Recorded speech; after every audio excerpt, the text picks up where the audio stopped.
Hello बच्चों, एक बार फिर से आप सभी का स्वागत है। आज क्लास 10th के लिए मैथमेटिक्स पढ़ रहे हैं। चैप्टर 5 है, एक्सरसाइज 5.3 है और इसका आज ये पार्ट 4 वीडियो है। इससे पहले पार्ट 3 वीडियो में हम क्वेश्चन नंबर 14 तक के क्वेश्चन सॉल्व कर चुके थे और इसमें शुरुआत करते हैं क्वेश्चन 15 से। देखिए, हमें कहा गया है निर्माण कार्य से संबंधित किसी ठेके में एक निश्चित तिथि के बाद कार्य को विलंब से पूरा करने के लिए जुर्माना लगाने का प्रावधान है। पेनल्टी लगती है दोस्तों। देखिए कैसे लगती है। पहले दिन के लिए 200 रुपये पेनल्टी है, दूसरे दिन के लिए 250, तीसरे दिन के लिए 300 रुपये है और प्रत्येक उत्तरोत्तर दिन का जुर्माना अपने से ठीक पहले दिन के जुर्माने से 50 रुपये अधिक है, 50 रुपये बढ़ जाता है। एक ठेकेदार को जुर्माने के रूप में कितनी राशि अदा करनी पड़ेगी यदि वह लापरवाही करता है, यदि वह इस कार्य को 30 दिन का विलंब कर देता है। ये तो पहले से क्लियर है कि यहाँ एपी बन रही है। क्यों बन रही है? क्योंकि यहाँ 50 रुपये डेली बढ़ जाते हैं। यानी ये जो 50 है वो सार्वंतर है, सभी पदों के बीच का समान अंतर है। तो ये ठीक ठीक पता लग गया कि यहाँ पर एपी फॉर्म हो रही है। करना क्या है, हमें 30 दिन के विलंब की राशि का पता लगाना है। इसका मतलब हमें इस एपी के जो यहाँ बनेगी उसके प्रथम 30 पदों का योगफल ज्ञात करना है। समझ गए? तो चलिए शुरू करते हैं बिना देरी किए अपने आज की क्लास को। देखिए सॉल्यूशन में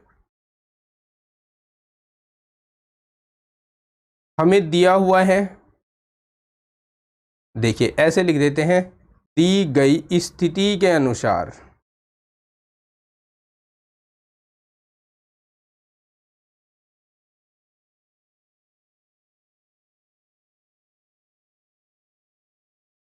बनने वाली एपी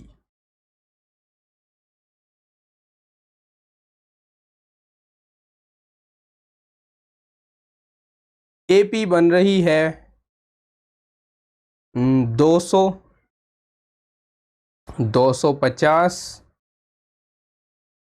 300 और इसी तरह से चलते जाना है 30 पदों तक। ठीक है, हम देखें अगर प्रथम पद ए तो वो है 200 यहाँ पर, अगर देखें सार्वंतर वो है 50 यहाँ पर, और अगर हम n का वैल्यू फाइंड करें तो वो है 30 यहाँ पर। तो अब हम पहले सूत्र लिखते हैं। चूंकि Sn इक्वल्स टू होगा n/2 2a plus n-1 into D, इसलिए मुझे S30 चाहिए। S30 इक्वल्स टू होगा 30/2 2 इंटू ए का वैल्यू 200 यानी 200 प्लस 30 माइनस 1 और डी का मान 50 है अपने पास। ठीक है, 30/2 मतलब 15 आ जाएगा। 2 से 30 को काट कर 200 दूनी 400 हो जाएंगे। 30 में से 1 घटकर 29 आ जाएगा। इसको 50 से गुणा कराना है। ठीक है, आगे बढ़ते हैं। अब आगे बढ़ते हैं। अरे भाई कहाँ गया? आजा नीचे आजा। 15 एज इट इज लिख दिया, 400 को एज इट इज लिख दिया। 29 पंजे, 9 पंजे 45, हासिल 4 गए, 5 दूनी 10 और 4 14, 1450 हो गया ये। ठीक है, जोड़ देते हैं इनको। जोड़कर हो जाएगा 1850 और 1850 को गुणा करा दूँ 15 के साथ तो 15 पंजे 75 हो जाएगा। 15 अट्ठे 120, यानी ये टोटल यहाँ 2775 और ये जीरो एज इट इज आएगा। 27750 हो जाएगा। अंत में हम आंसर को, कंक्लूजन को इस तरह लिखेंगे। कंक्लूजन क्या लिखना है हमें, एक बार उसके लिए हमें क्वेश्चन को देखना पड़ेगा कि 30 दिन का विलंब कर देता है तो उसे कितनी राशि अदा करनी पड़ेगी। अतः ठेकेदार को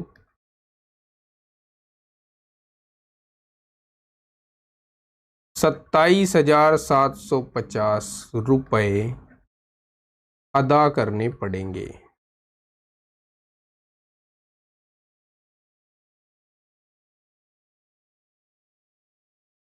समझ गए? ये हमारा आंसर है, इसलिए आंसर को हाईलाइट किया करो उसको बॉक्स में बंद करके। ये बन गया आंसर। ठीक है, तो ये था क्वेश्चन 15। अब हम क्वेश्चन 16 को सोल्व करते हैं। क्वेश्चन 16 अपने पास ये है, किसी स्कूल के विद्यार्थियों को समग्र शैक्षिक प्रदर्शन के लिए 7 नगद पुरस्कार देने के लिए 700 रुपये की राशि रखी गई है। यदि प्रत्येक पुरस्कार अपने से ठीक पहले पुरस्कार से 20 रुपये कम है तो प्रत्येक पुरस्कार का मान ज्ञात कीजिए। बच्चों ध्यान से समझ लीजिए आपको क्या कहा गया है। आपको कहा गया है कि भाई 700 रुपये है और उस 700 रुपये में से 7 नगद पुरस्कार बनाने हैं और प्रत्येक जो पुरस्कार है, प्रत्येक जो अगला पुरस्कार है वो अपने पिछले पुरस्कार से 20 कम है। ठीक है, तो हमें कैसे चुनाव करना है कि वो 7 पुरस्कार हम कैसे लें। हम मान लेते हैं कि एक पुरस्कार ए है। अब इस पुरस्कार से जो पहले वाला पुरस्कार होगा वो कितना होगा भाई, इससे 20 कम होगा, यानी A-20 हो गया। और इससे जो अगला पुरस्कार होगा वो A+20 हो जाएगा। 3 पुरस्कार मैंने इस तरह लिख दिए। समझ गए हो ना? नहीं समझे हो तो ध्यान से समझ लीजिए। देखिए, मैंने एक पुरस्कार को A मान लिया, तो इससे अगला पुरस्कार इससे 20 कम होगा। यहाँ मैंने थोड़ा सा ये मिस्टेक कर दिया है। इससे अगला पुरस्कार इससे 20 कम होगा, यानी A-20 होगा। तो इससे पिछला पुरस्कार क्या इससे ज़्यादा नहीं होगा, इससे 20 ज़्यादा होगा, क्योंकि यहाँ कहा गया है कि प्रत्येक अगला जो पुरस्कार है वो पिछले पुरस्कार से 20 कम है। तो अगर अगला पुरस्कार A है तो पिछला पुरस्कार A+20 होगा। ठीक है, अब A+20 से पिछला पुरस्कार क्या रहा होगा, A+40 रहा होगा, है ना? तो ये कितने पुरस्कार हो गए, 4 पुरस्कार लिख दिए हमने। यहाँ A-20 के बाद वाला पुरस्कार क्या रहा होगा, A-40 रहा होगा, तो 5 पुरस्कार लिख दिए मैंने। इससे आगे वाला पुरस्कार क्या रहा होगा, A+60 रहा होगा, सॉरी A-60 रहा होगा। और इससे यहाँ देखिए, इस A+40 से पहले वाला पुरस्कार इससे 20 ज़्यादा होगा, यानी ये A+60 रहा होगा। ठीक है, तो यहाँ हम लिख देते हैं माना 7 पुरस्कार निम्नलिखित हैं। ध्यान से समझ लीजिए,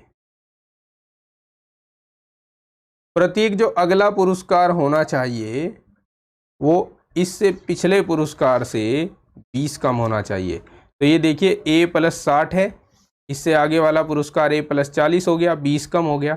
A+20 A+40 से 20 कम हो गया, फिर A+20 से 20 कम हो गया, और इसी तरह आगे 20 20 20 20 और घटते जा रहे हैं। हमें पता है सभी पुरस्कारों को जोड़कर 700 रुपये आना चाहिए। ठीक है, क्योंकि हमें ऐसा कहा गया है कि 700 रुपये की राशि बांटी गई थी। तो प्रश्नानुसार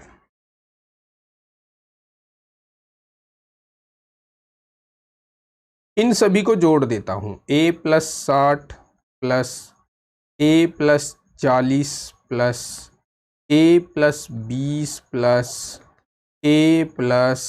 A+A-20 प्लस।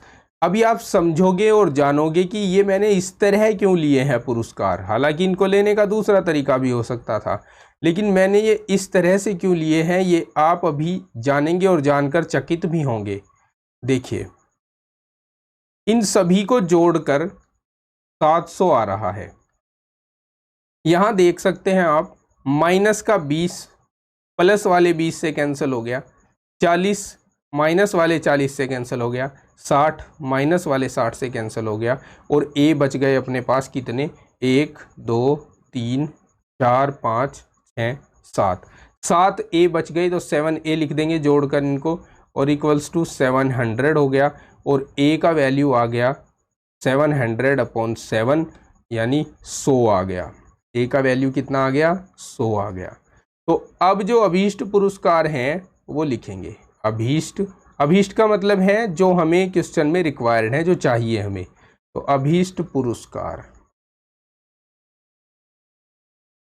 वो हो जाएंगे, जहां ऊपर आपने ए रखा था वहां अब 100 रखते जाइए। तो 100 + 60, 100 + 40, 100 + 20, 100 हो जाएगा, फिर 100 - 20 हो जाएगा, फिर 100 - 40 हो जाएगा, और फिर 100 - 60 हो जाएगा। इट मीन्स ये बचेंगे कितने कितने बचेंगे, यहाँ देख सकते हैं हम। ये बचेंगे अपने पास 160 तो पहला पुरस्कार होगा, 140 दूसरा पुरस्कार होगा, 120 तीसरा पुरस्कार होगा, 100 चौथा पुरस्कार होगा, 80 पांचवा पुरस्कार होगा, और जी 60 छठा पुरस्कार होगा, और 40 सातवां पुरस्कार होगा। तो ये आ गए हैं अपने पास पुरस्कार, किसमें है? रुपयों में। ठीक है, रुपयों में है ये।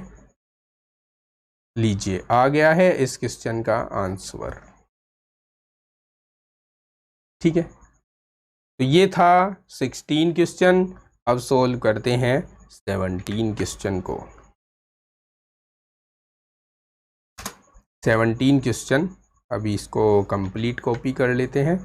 लीजिए 17 क्वेश्चन आपके सामने है, ध्यान से पढ़ेंगे।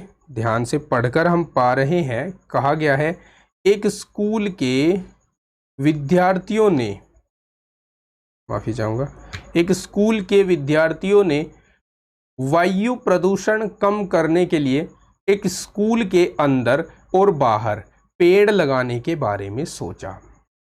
अच्छी बात है, लगाने चाहिए पेड़। यह निर्णय लिया गया कि प्रत्येक कक्षा का प्रत्येक अनुभाग मतलब सेक्शन, जैसे सेक्शन ए होता है, सेक्शन बी होता है, सेक्शन सी होता है, अपनी कक्षा की संख्या के बराबर पेड़ लगाएगा। इस बात का मतलब है कि अगर कक्षा 1 है तो हर एक सेक्शन को एक पेड़ लगाना है। यानी जो फर्स्ट ए है वो एक पेड़ लगाएगी, फिर इसी तरह फर्स्ट बी एक पेड़ लगाएगी, और फर्स्ट सी भी एक पेड़ लगाएगी। ठीक है, आगे आपको उदाहरण भी दिया है, देखो पढ़ते हैं। उदाहरणार्थ कक्षा 1 का एक अनुभाग एक पेड़ लगाएगा, कक्षा 2 का एक अनुभाग 2 पेड़ लगाएगा, एक सेक्शन 2 पेड़ लगाएगा, कक्षा 3 का एक सेक्शन 3 पेड़ लगाएगा, और इसी तरह से कक्षा 12 का एक सेक्शन 12 पेड़ लगाएगा। तो प्रत्येक कक्षा के 3 अनुभाग हैं।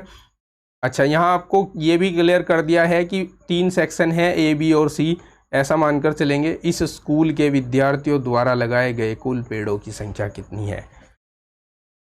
दोस्तों और प्यारे बच्चों, सबसे पहले हमें यहाँ पर जो चीज़ फाइंड करनी है वो है एपी, कि एपी किस तरह से बन रही है और क्या बन रही है। तो सबसे पहले कसरत उसी के लिए करते हैं कि एपी यहाँ पर फाइंड हो जाए किसी तरह। देखो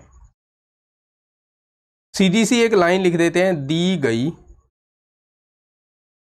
सिचुएशन, हिंदी में जिसको बोला जाता है स्थिति के अनुसार, दी गई स्थिति के अनुसार बनने वाली एपी,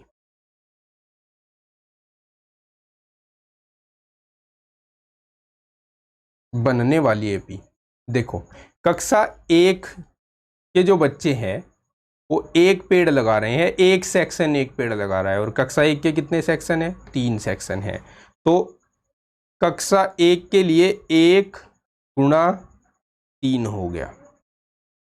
ठीक है, कक्षा 2 का एक सेक्शन 2 पेड़ लगा रहा है, तो 2 पेड़ लग रहे हैं लेकिन सेक्शन कितने हैं? 3। ये दूसरा पद आ गया एपी का। कक्षा 3 जो है उसका एक सेक्शन 3 पेड़ लगा रहा है, तो 3 × 3 हो गया, और इसी तरह से ये क्रम आगे चलता रहेगा। लास्ट में आकर कक्षा 12 का एक सेक्शन 12 पेड़ लगा रहा है, और सेक्शन कितने हैं बच्चों? सेक्शन 3 है। इम्प्लाइज दैट, यहाँ जो एपी बन जाएगी वो बन जाएगी 3, 6, 9, और लास्ट वाला टर्म 36 बचेगा। अब हमें क्या करना है, कुल पेड़ों की संख्या निकालनी है। अब सबसे पहले हम इसका प्रथम पद लिख देते हैं। प्रथम पद ए, वो है इसमें 3, और लिख देते हैं सारवंतर। सारवंतर यानी डी, डी कितना है इसमें 6 - 3 = 3। ठीक है। अच्छा जी, अब हम जो हमारा मेन काम है उसको करेंगे। अब कुल पेड़ों की संख्या Sn से निकलेगी, n/2 2a plus n-1 into D. और n अपने पास कितना है, n बता सकते हो क्या भाई? 12 है ना कुल पद हमारे पास, क्योंकि कक्षा 1 से 12 तक है, तो इसलिए हम n का वैल्यू 12 रख देंगे। अब देखो, यहाँ ना दूसरा फॉर्मूला भी लग सकता था, क्योंकि हमें यहाँ अंतिम पद पता था, an का पता था। an कितना था यहाँ 36 पता था। तो हम इस इतने बड़े फॉर्मूले को अप्लाई न कराकर हम यहाँ पर वो जो छोटा फॉर्मूला होता है उसको भी अप्लाई कर सकते हैं। तो उसको अप्लाई कैसे करेंगे, n/2 a प्लस an होगा, वो इम्प्लाइज दैट n का वैल्यू अपने पास 12 है, 12/2, a का वैल्यू 3 है और an का वैल्यू 36 है अपने पास। तो ये हो जाएगा 12 का आधा 6 और यहाँ 39 आ जाएगा। 39 को 6 से गुणा कराएंगे, 6 नम 54, 6 तिया 18 और 5 हो गए 23। तो 234 पेड़ लगेंगे दोस्तों, वह प्यारे बच्चों, और यही अपना आंसर होगा इस क्वेश्चन के लिए। ठीक है, चलिए आगे बढ़ते हैं और नेक्स्ट क्वेश्चन सोल्व करने के लिए उसको पढ़ते हैं।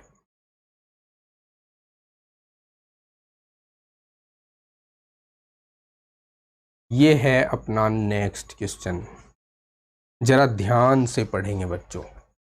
कहा है केंद्र ए से प्रारंभ करते हुए, कहाँ से, यहाँ से प्रारंभ करते हुए बारी बारी से केंद्रों ए बी को लेते हुए त्रिज्याओं 0.5 centimetre, 1 centimetre, 1.5 centimetre, 2 centimetre and so on वाले उत्तरोत्तर अर्धवृत्तों को खींचकर एक सर्पिल बनाया गया है।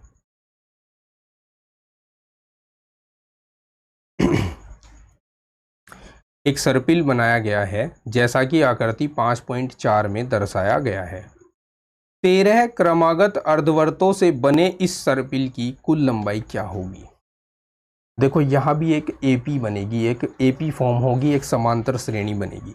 हमें पहले उस समांतर श्रेणी को बना लेना है। सबसे पहले बात करूं L1 की,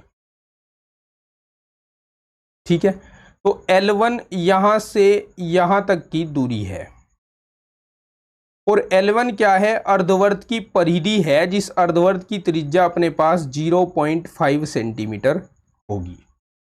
इसी प्रकार अगर बात करूं इस L2 की, तो L2 क्या है, दूसरे अर्धवर्त की परिधि है जिसकी त्रिज्या अपने पास 1 सेंटीमीटर है। ठीक है, और इसी तरह बात करूं अगर L3 की, तो L3 अपने पास तीसरे अर्धवर्त की परिधि है और जिसकी त्रिज्या 1.5 सेंटीमीटर है। तो मैं सीधे से यहाँ पर लिखता हूँ, दी गई स्थिति से बनने वाली एपी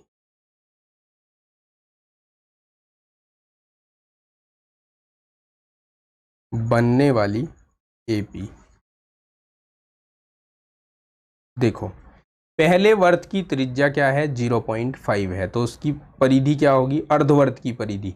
देखो वर्त की परिधि होती है 2πr, तो अर्धवर्त की क्या हो जाएगी, πr हो जाएगी। ठीक है, तो पहले अर्धवर्त की जो परिधि होगी वो πr होगी और r का मान अपने पास 0.5 है। फिर दूसरे पद के लिए पाई, और दूसरे अर्धवर्त की परिधि अपने पास कितनी है, πr2 होगी, और r2 अपने पास कितना है, 1 है यहाँ। तीसरे वर्त के लिए फिर पाई आर, और आर का मान इस वर्त के लिए, अर्धवर्त के लिए मेरे पास 1.5 है, और इसी तरह से आगे ये चलेगा, और लास्ट वाला जो होगा वो 13वां होगा। अब आप क्या बता सकते हैं कि 13वां जो अर्धवर्त होगा उसकी त्रिज्या कितनी होगी।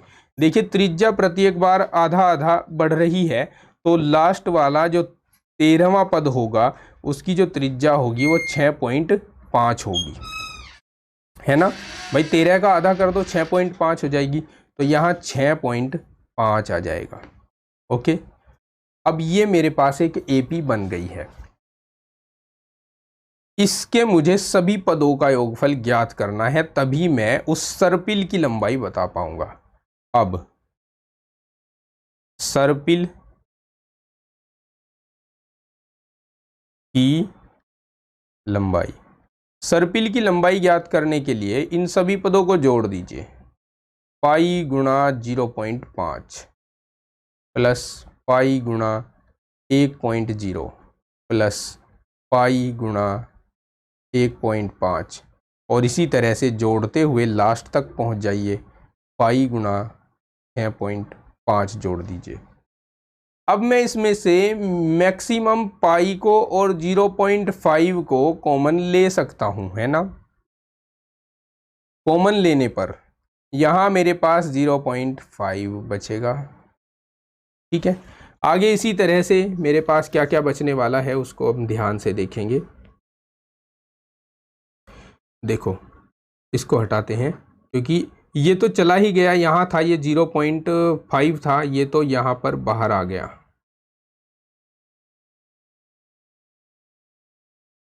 एक बच गया यहाँ। ठीक है, एक में से 0.5 जब बाहर लेंगे तो यहाँ 2 हो जाएगा, इसी प्रकार से आगे 3 हो जाएगा, और इसी प्रकार से लास्ट में जाकर जब हम 6.5 में से ये 0.5 बाहर लाएंगे तो कितना आएगा, 13 आएगा। इस बात को समझना, कैसे समझना,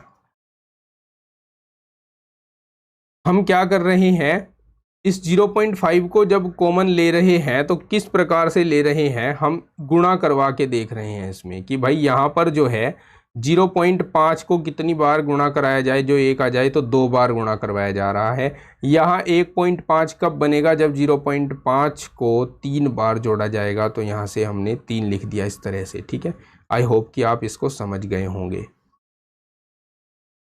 अब हम देखिए बड़ी सिंपल वे से आगे क्या कर सकते हैं। आगे हमारे पास जो श्रेणी है उसका प्रथम पद अपने पास 1 है, और अंतिम पद अपने पास 13 है, और पदों की संख्या भी कितनी है, 13 है अपने पास। ठीक है, तो हम यहाँ पर इन पदों का योग ज्ञात करने के लिए सूत्र लगा सकते हैं। कौन सा सूत्र, n/2 a + an लगा सकते हैं ना। या आप अगर इसमें कन्फ्यूज हो तो इसको छोड़िए, आप सीधा यहाँ पर n/2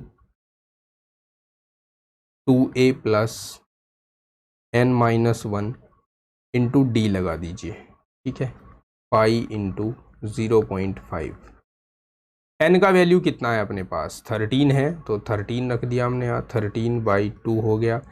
2 इंटू ए का वैल्यू कितना है, ए का वैल्यू 1 है, प्लस 13 - 1 यानी 12 डायरेक्ट लिख रहा हूँ, और डी का वैल्यू भी 1 है। ठीक है, तो ये पाई गुणा 0.5 हो गया, और 13/2 है इधर, और यहाँ से इस ब्रैकेट को कंप्लीटली सोल्व करते हैं। कितना आएगा यहाँ पर, 2 × 2 और 12 14 हो जाएंगे ना, ये 14 हो गए। 2 से इस 14 को 7 बार काट सकता हूँ, और 13 × 5 = 65 हो जाएगा। तो ये पाई गुणा 0.5 गुणा 1 मिनट, इसकी तो गुणा करा दी ना हमने, तो ये 0.5 और 13 की गुणा कराऊंगा तो 6.5 आएगा, और गुणा में आएगा 7। ठीक है, गुणा करवा देते हैं आगे भी, और इसका पाई का वैल्यू भी रख देते हैं। 22/7 गुणा 6.5 गुणा, ये हो जाएगा अपने पास 7। 7 से 7 कट जाएगा। अब हम इनकी गुणा करा लेते हैं, गुणा कराकर इनकी 143 बनेगा। ठीक है, 143 आ जाएगा आंसर इसका सेंटीमीटर में। आगे चलते हैं और नेक्स्ट क्वेश्चन सोल्व करते हैं। रुकेंगे एक सेकेंड। नेक्स्ट क्वेश्चन है अपने पास 20।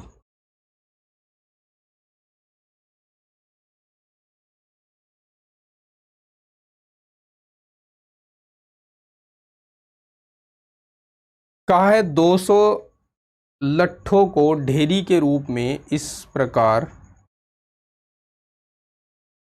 एक सेकेंड तो सही से एडजस्ट कर लेते हैं। 200 लट्ठों को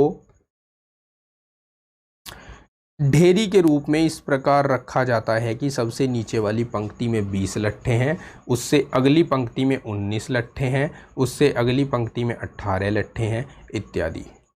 200 लट्ठे कितनी पंक्तियों में रखे गए हैं तथा सबसे ऊपर पंक्ति में कितने लट्ठे हैं। देखो भाई, स्थिति अनुसार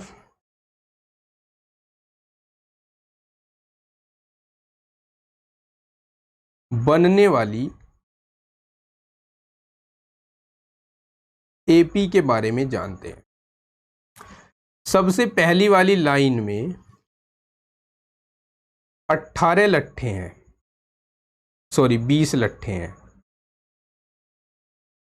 उससे आगे वाली लाइन में 19 हैं, उससे आगे वाली लाइन में 18 हैं, उससे आगे वाली लाइन में 17 हैं, और इसी तरह से आगे भी और लट्ठे रखे हुए हैं। लेकिन हमें पता है कि कुल लट्ठे 200 हैं, इम्प्लाइज दैट Sn का वैल्यू 200 है। हमें ये दिया हुआ है, दिया है कुल लट्ठे 200 हैं। तो हमें पता करना है कि ये कितनी लाइनों में रखे गए हैं, यानी हमें यहाँ n का वैल्यू ज्ञात करना है।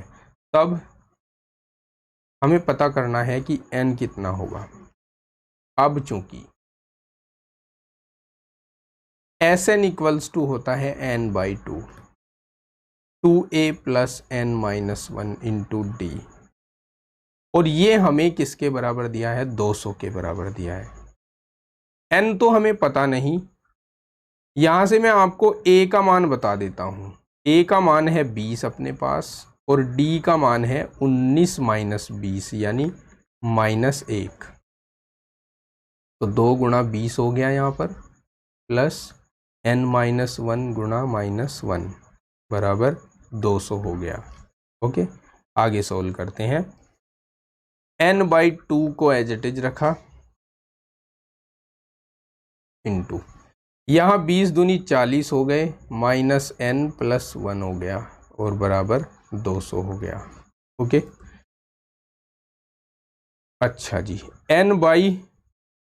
बाई 2 को हटा देता हूं, 2 को इधर मल्टीप्लाई कराऊंगा 200 के साथ, तो ये 40 प्लस 1 41 हो गया, माइनस n, और बराबर 41 माइनस n बराबर 400, या फिर n की मल्टीप्लाई ब्रैकेट में करा दूं तो 41n माइनस n स्क्वायर बराबर 400 हो गया।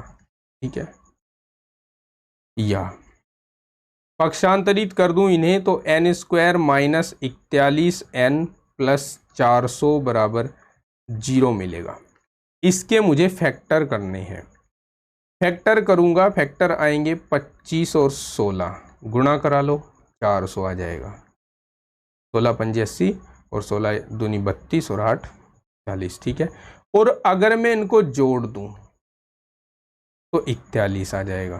ठीक है, तो इसलिए यहाँ मैं लिख रहा हूँ 41 के स्थान पर 25 प्लस 16 इंटू n प्लस 400 और बराबर 0। n square minus 25n minus 16n plus 400 बराबर 0। दो के जोड़े बना लिए, पहले जोड़े से n कॉमन ले लिया, n माइनस 25 हो गया, दूसरे जोड़े से 16 कॉमन ले लिया तो n माइनस 25 हो गया बराबर 0। n माइनस 25 और into n minus 16 equals to 0। n के दो वैल्यू आएंगे, 16 आ गया और 25 आ गया। अब यहाँ से हम 25 को नहीं ले सकते। क्यों नहीं ले सकते? क्योंकि यहाँ सार्वंतर माइनस में है, नेगेटिव में है, तो यहाँ हम 25 तक पहुँचने में लट्ठे बचा ही नहीं पाएंगे। तो n का वैल्यू यहाँ पर 16 लेना है, implies that n equals to 16 हो गया। ठीक है, तो हम कह सकते हैं कि जो हमें पूछा था क्वेश्चन में, क्या पूछा था हमें पूछा था कि भाई कितनी पंक्तियां लगेंगी, तो 16 पंक्तियां लगा सकते हैं हम उन लट्ठों की, 16 पंक्तियां लगा सकते हैं। 16 पंक्तियां, ये आंसर है अपने इस क्वेश्चन के लिए। ओके,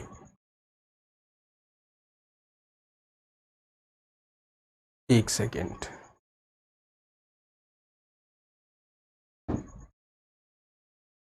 आगे चलते हैं और ये लास्ट क्वेश्चन सोल्व करेंगे इसका। पहले इसको मैं कॉपी कर लेता हूं।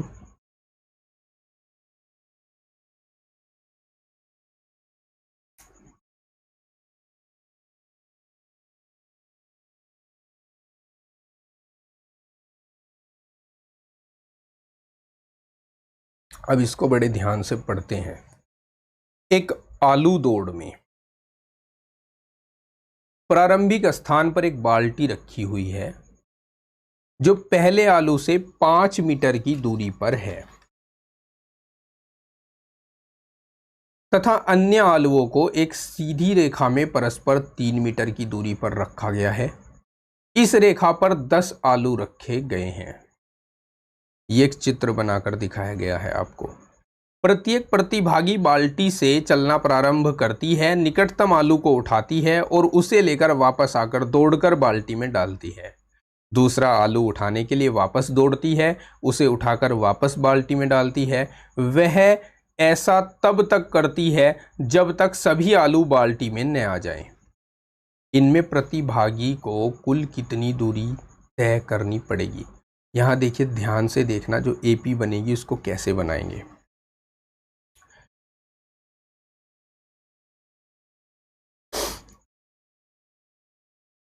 चलिए,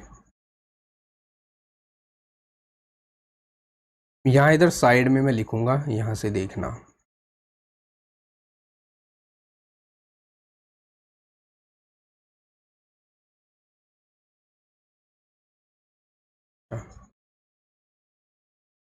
एक सेकंड, ये डायलॉग बॉक्स परेशान कर रहा है, इसको हटा देता हूँ पहले। ओके, अब ये नहीं आएगा।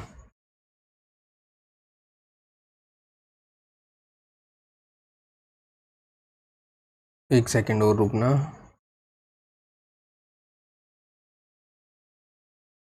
चलिए अब शुरू करते हैं। दी गई स्थिति के अनुसार बनने वाली एपी। ये लाइन लिखकर हम यहाँ बहुत और कुछ भी लिखने से बच जाते हैं। देखो भाई, जब वो पहला आलू उठाकर लाती है तो 5 मीटर की दूरी चलती है। 5 मीटर दूर पहला आलू रखा है। अब 5 मीटर उसे जाना भी है और वापस आना भी है। तो 5 मीटर दूर जाकर जब वो वापस आएगी तो वो 10 किलोमीटर की दूरी तय कर लेगी। तो यहाँ जो पहला पद है वो 2 गुणा 5 करके मिलेगा। फिर अगला आलू जो है वो 8 मीटर की दूरी पर रखा है ना, क्योंकि यहाँ 3-3 मीटर का डिस्टेंस आप चित्र में भी देख सकते हो। आगे 3-3 मीटर का डिस्टेंस है। तो अगला आलू 5 + 3 8 मीटर की दूरी पर रखा है। अब वो 8 मीटर जाएगी भी और वापस दौड़कर आएगी भी। तो ये इस तरह हम लिख सकते हैं। ठीक है, और जो तीसरा आलू है वो कितनी डिस्टेंस पर रखा होगा? वो रखा होगा भाई 5 + 3 + 3, है ना। अब वो इतनी दूरी जाएगी भी और वापस आएगी भी, और ये प्रोसीजर चलता रहेगा जब तक वो लास्ट वाला आलू उठाकर न ले आए। इम्प्लाइज दैट यहाँ जो AP बनेगी वो बनेगी 10, 5 और 3 8 दूनी 16, 5 और 6 11 दूनी 22, और अगला पद देखो यहाँ कितने कितने का अंतर आ रहा है, 6 6 का अंतर आ रहा है, तो अगला पद 28 हो जाएगा। आगे भी और लिख सकते हैं, लेकिन हमें ज़रूरत क्या है इतना सब लिखने की। अब हम यहाँ से प्रथम पद ज्ञात करें तो A का वैल्यू 10 है, और सारवंतर ज्ञात करें तो D का वैल्यू यहाँ 6 है। आप खुद देख सकते हैं 6 6 की बढ़ोतरी हो रही है। तो हमें क्या पता करना है इसमें कि कुल कितनी दूरी दौड़नी पड़ी प्रतिभागी को। तो प्रतिभागी द्वारा दौड़ी गई कुल दूरी, प्रतिभागी द्वारा दौड़ी गई कुल दूरी Sn equals to n/2 into 2a plus n-1 into D से ज्ञात होगी। और भाई कितने आलू रखे थे बता सकते हो? 10 आलू रखे थे ना, तो n का वैल्यू 10 हो गया।